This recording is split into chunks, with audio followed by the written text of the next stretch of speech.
Hello again. We are Chris Lee, Blake Lovell, and Max Barr of Southeastern 16 here to give you predictions for the 3 Tuesday night games in the SEC that we have not previewed in case you didn't see it. We've got Tennessee, Florida, and Kentucky, Georgia in standalone videos. In this one, we're going to be giving them to you in this order: Auburn at Texas, Mississippi State at Vanderbilt, and LSU at Missouri. We will start Auburn at Texas.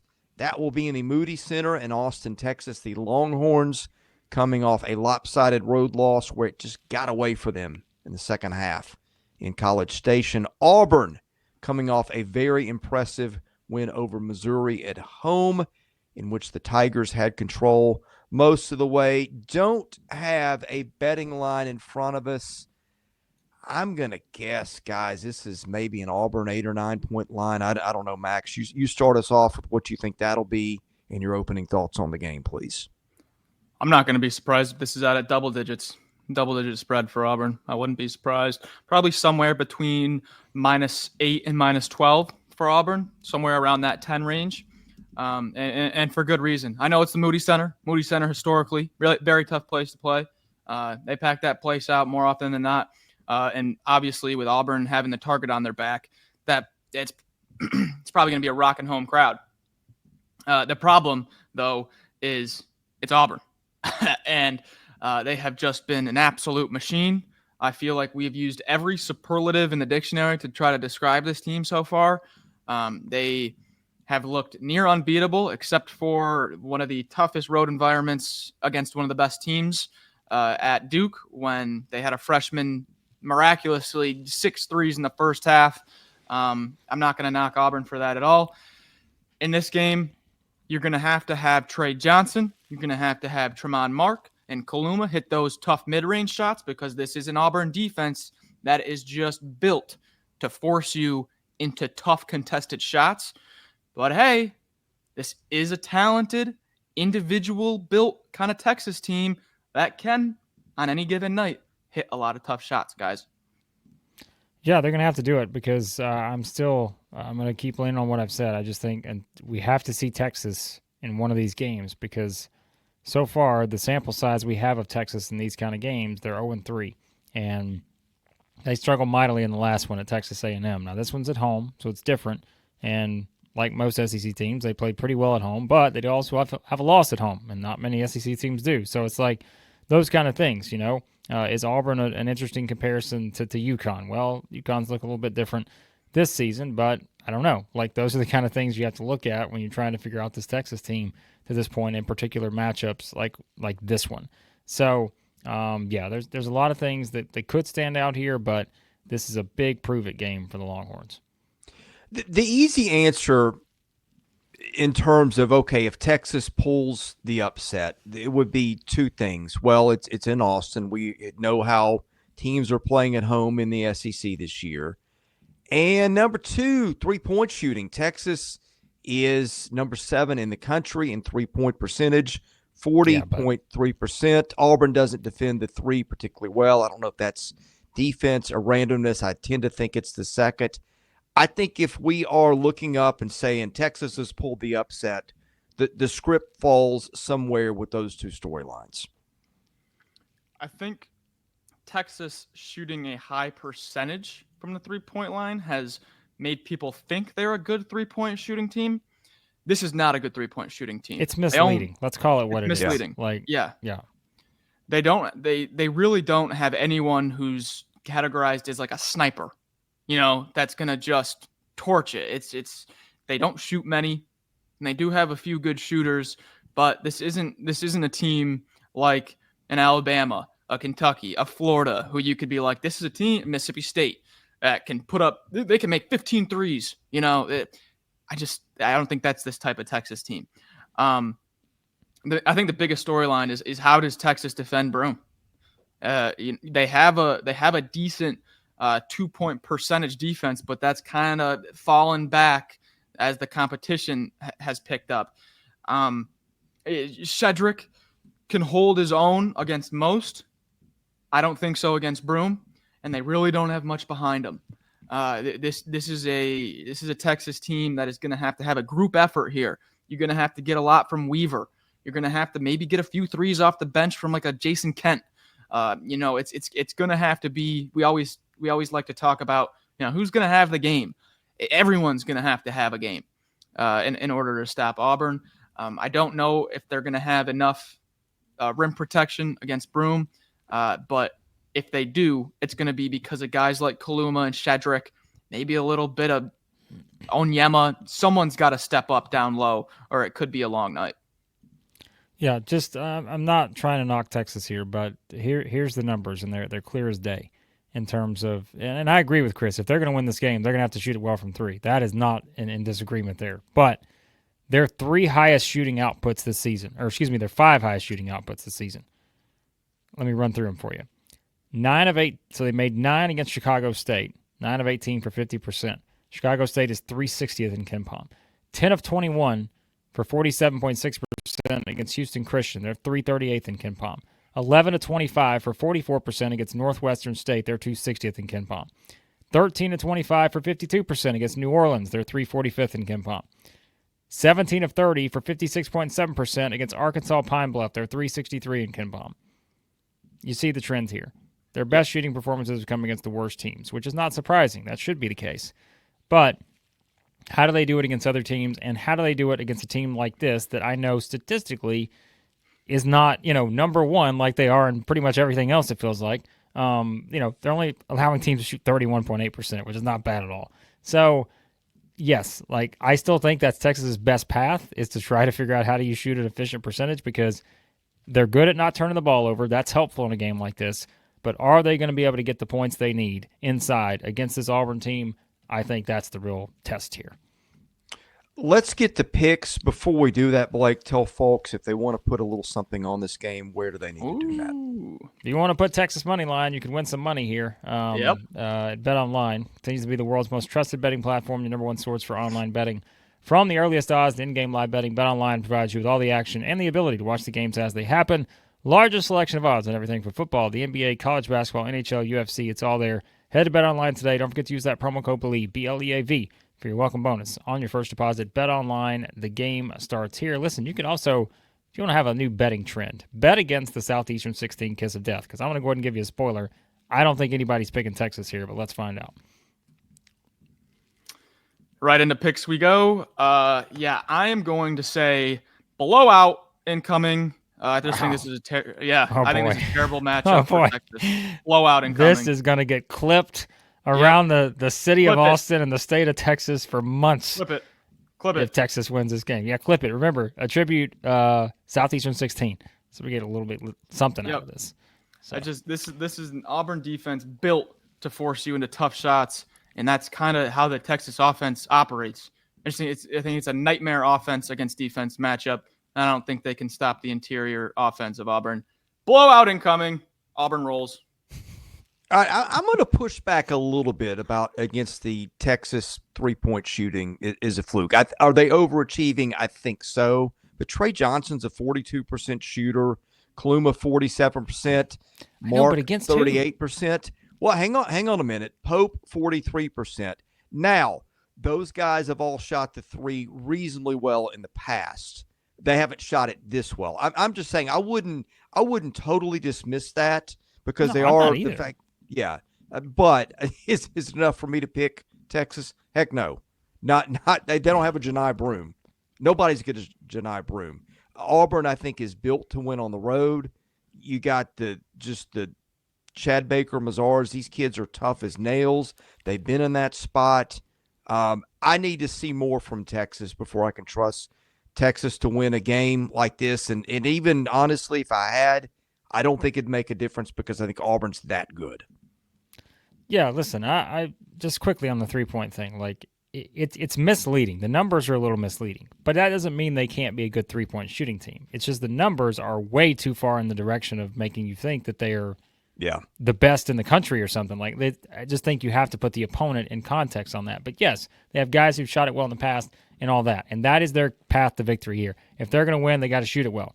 But to me, it has nothing to do with 3-point shooting here. It's all about the front court.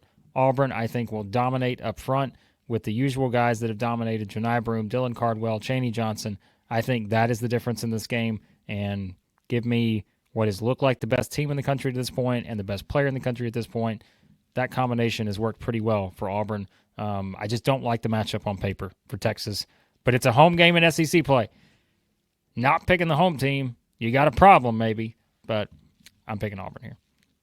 All right, next up, Mississippi State travels to our neck of the woods, that being Blake and I, to face Vanderbilt.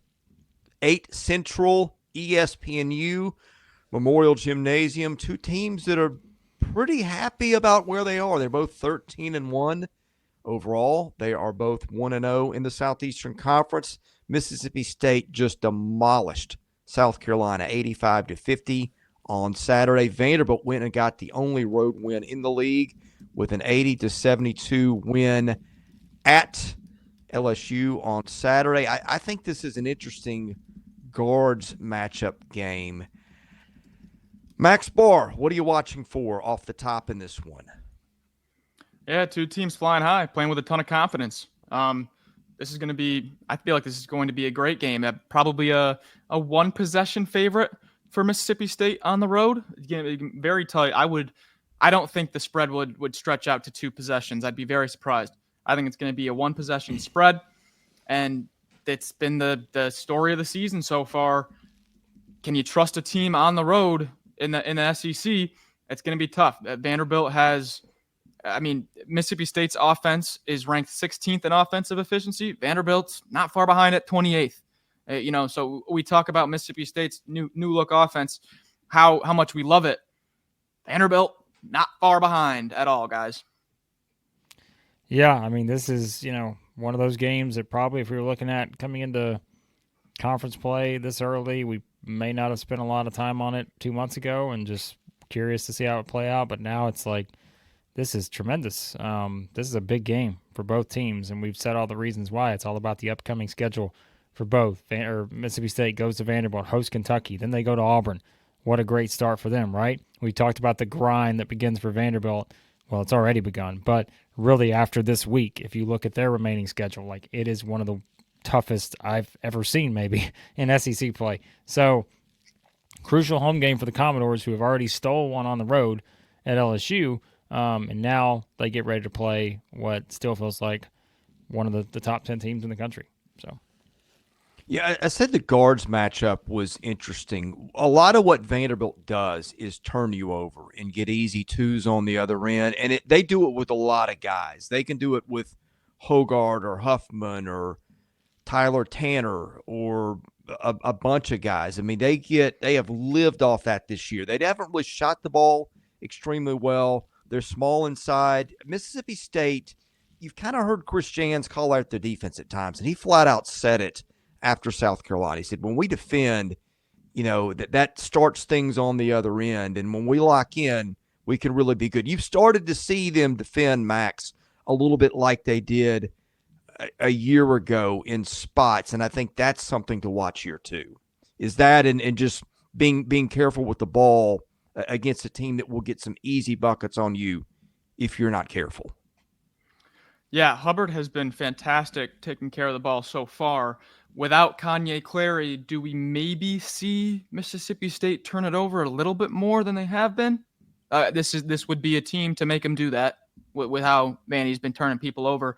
But at the same time, this is a Mississippi State team that has 2 true road games, both against really good opponents, going to SMU, being down big, and then showing that they can compose themselves and come back on the road. That was their first road game, November 22nd.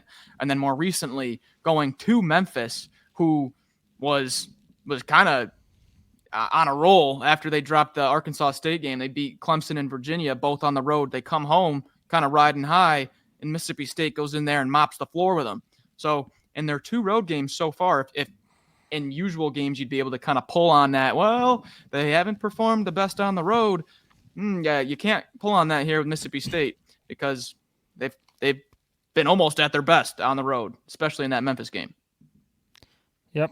Can Vanderbilt turn Mississippi State over? That's the story of the game to me, because I think Vanderbilt has to do that to be successful in this one. That's been one of the things they've been really good at this season. It leads to easy offense. And remember, we know how Mark Byington wants to play. They want to get out in transition, spread the floor. That can happen a lot more when you're forcing turnovers and get easier baskets, get guys trailing and hitting open threes and that kind of stuff. So I think that's important here because Mississippi State's been tremendous, as we've said, at taking care of the ball. And, you know, that has been one of the differences, right? I mean, last year, what was the thing we brought up Mississippi State? The turnovers, and they just were not taking care of the ball. This year, it's been the opposite. That's been a big difference to me. And so you've got that matchup, as you guys have discussed and we've talked about before. It just really comes down to, I feel like, can Vanderbilt force those same mistakes they've been able to force in some of those games, because that's been big for them to have some of these runs that they've had. I mean, LSU just turned it over 15 times, and a couple of those were important turnovers where it kind of leads to that next big run and gets you to push that lead out a little bit, that kind of stuff. You got to do that against this Mississippi State team because I think they're just too good offensively this year to feel like you're just going to ever really put them away. That they've just been so good on that side. So that's one of the big stories here. Picks and why, Max Barr. This is a rare team that can protect the ball. I know we've talked about it for the past 5 minutes. I think it's the story of the game. Most teams going to Vandy that don't take care of the basketball, you're going to be in for a long night. You're going to be giving up a lot of easy transition points. That's something that Mississippi State just does not do. Older guys, Cam Matthews, he'll be able to neutralize McLaughlin or Nickel, whoever they put him on. I'm going to take Mississippi State here on the road. I know it's a road game, but I just think the way the matchup plays out, Mississippi State has the backcourt to take care of this thing. Yeah, we've been going with a lot of road teams. And despite knowing how tough it is to win in this league, but we're also picking some teams that have shown they can do it. You kind of stole my thunder there, Max, with the fact that State has done this before. State doesn't turn the ball over. I think that takes away a lot of what Vanderbilt does. Also, this is an 8 o'clock tip-off. I don't know that gym is going to be as lit as it might be if that game's a little bit earlier. So we'll see. I think it's a toss-up, but give me State just based on I think they've proven a little bit more to me against better teams to this point. Well, the reason we're picking the road team so far and what could go wrong, 132-3, is because 7 of the 8 teams that are at the top of the standings right now were teams that won at home. And now those teams flip to play on the road. So, like, that's why we're sitting here saying, like, now we got to pick some of these road teams. But, listen, I think this is absolutely a game that Vanderbilt can win. I'm just telling you, there's something different about this Vanderbilt team that feels different. They just seemingly don't ever back down. You can never really count them out, and I think they're ready for the challenge here. I almost think the 8 o'clock tip helps Vanderbilt a little bit. A little primetime action, excited, get that Memorial Gym feel type back maybe in a game like this. I've seen Vanderbilt play some pretty exciting games against Mississippi State and Memorial Gym before. One that comes to mind, Mr. Shane Foster, going off 17 years ago now, I think it was. But Shane Foster's not playing in this game, and I just think it's one I want to see somebody beat Mississippi State in this setting before I'm picking against them. They've just been a different team. I think this could be one. I mean, this would be a fantastic game. I really believe that. Wouldn't shock me if Vanderbilt wins. I got to pick Mississippi State with how good they've been at this point. Last one, we have got LSU heading to Missouri. LSU, the only team that lost at home last weekend. Now it goes to Missouri, which lost at Auburn, which pretty much everybody is going to do. Cam Carter, the big gun for LSU when it came up short against Vanderbilt. Missouri has got a lot of weapons. I guess maybe one of the first things would be health check for the Tigers, but either way, Missouri feels to me like it's got a lot more than LSU does, and it's at home in this one, Max. Yeah, this is probably one of the easier games to break down, I think, in a wild slate on Tuesday.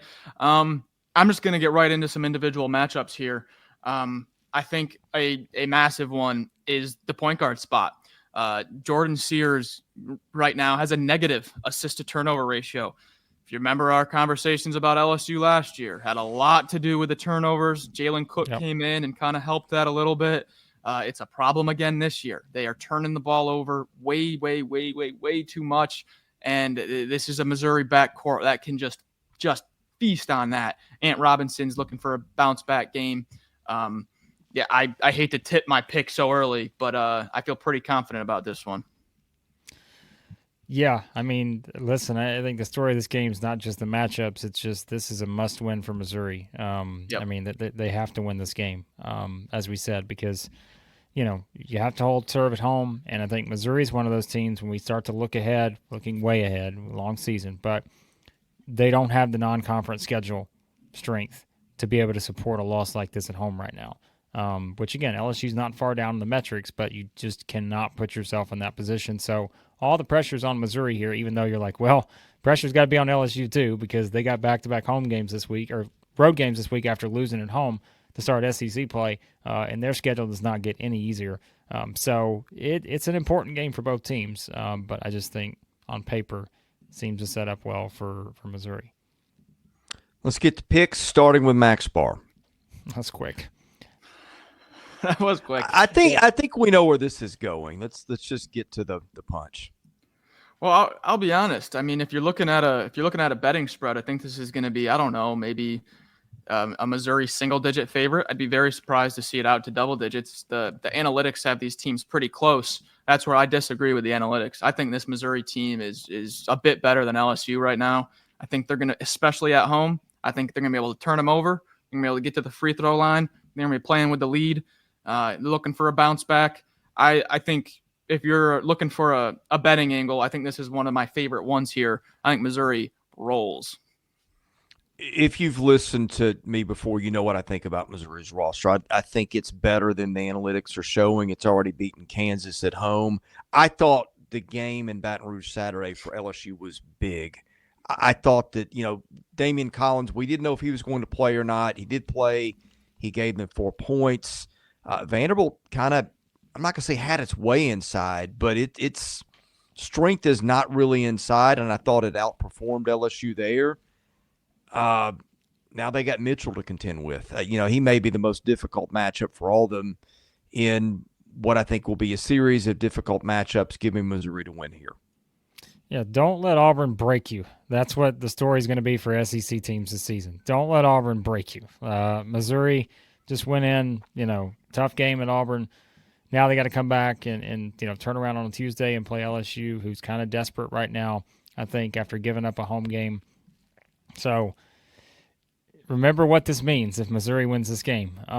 So I venture to not do this to the Missouri Tigers, but I have to pick them in this game. We don't want to place the Southeastern 16 kiss of death on them, but a monumental game potentially for Missouri. They got to win this one. There's no other way to put it.